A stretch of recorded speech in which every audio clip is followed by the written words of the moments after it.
الصوم لله يجزي كيف شاء به نحمدہ ونصلی علی رسولہ الکریم اما بعد بسم اللہ الرحمن الرحیم۔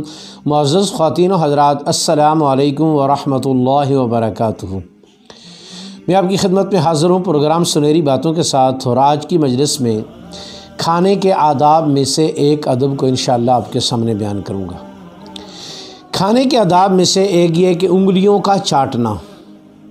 آیا یہ کہ نبی علیہ السلام نے انگلیاں کس طرح چاٹیں، کہاں سے ابتدا فرمائی اور کہاں سے انتہا فرمائی، کتنی مرتبہ ان کو چاٹا، یہ ساری تفصیل انشاءاللہ۔ تو کھانا کھانے میں عموماً نبی علیہ السلام 3 انگلیاں استعمال فرماتے تھے، کبھی کبھار نبی علیہ السلام 5 انگلیاں بھی استعمال فرماتے تھے۔ جواز 5 انگلیوں کا ہے، سنت 3 انگلیاں ہیں۔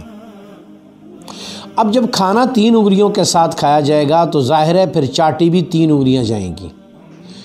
چاٹنے میں جو سنت ترتیب ہے وہ یہ ہے کہ سب سے پہلے شہادت کی انگلی کو چاٹا جائے، پھر اس کے ساتھ درمیان والی انگلی کو چاٹا جائے، اور پھر اس کے بعد انگوٹھے کو چاٹا جائے۔ نبی کریم صلی اللہ علیہ وسلم 3 مرتبہ انگلیاں مبارک چاٹتے تھے، لیکن اگر آپ نے 5 انگلیوں سے کھانا کھایا ہے تو پھر 5 انگلیوں کو اب چاٹنا بھی ضروری ہوگا۔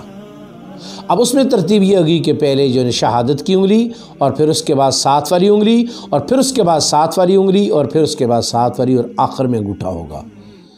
3 سے اگر ہم کھائیں گے تو اس میں ترتیب یہ ہے کہ پہلے شہادت کی انگلی کو چاٹا جائے گا، پھر اس کے بعد 7 والی انگلی کو چاٹا جائے گا، اس کے بعد انگوٹھے کو چاٹا جائے گا۔ اگر 5 انگلیوں سے ہم نے کھانا کھایا تو پہلے شہادت والی انگلی، پھر 7 والی، پھر اس کے 7 والی، پھر اس کے 7 والی، آخر میں انگوٹھے کو چاٹا جائے گا۔ تو اس میں اللہ رب العزت کی ذات نے برکت بھی رکھی ہے اور انسانی صحت کا فائدہ بھی رکھا ہے کہ یہ جو چاٹنا ہے انگلیوں کا، اس سے معدے میں اللہ رب العزت کی ذات قوت ہاضمہ میں اضافہ فرماتے ہیں اور کھانا اس سے زیادہ ہضم ہوتا ہے۔ یہ سائنسی تحقیق ہے۔ اللہ رب العزت کی ذات ہمیں سائنسی تحقیق سے ہٹ کر رسول اللہ کی سنت سمجھ کر عمل کرنے کی توفیق نصیب فرمائے۔ السلام علیکم ورحمۃ اللہ وبرکاتہ۔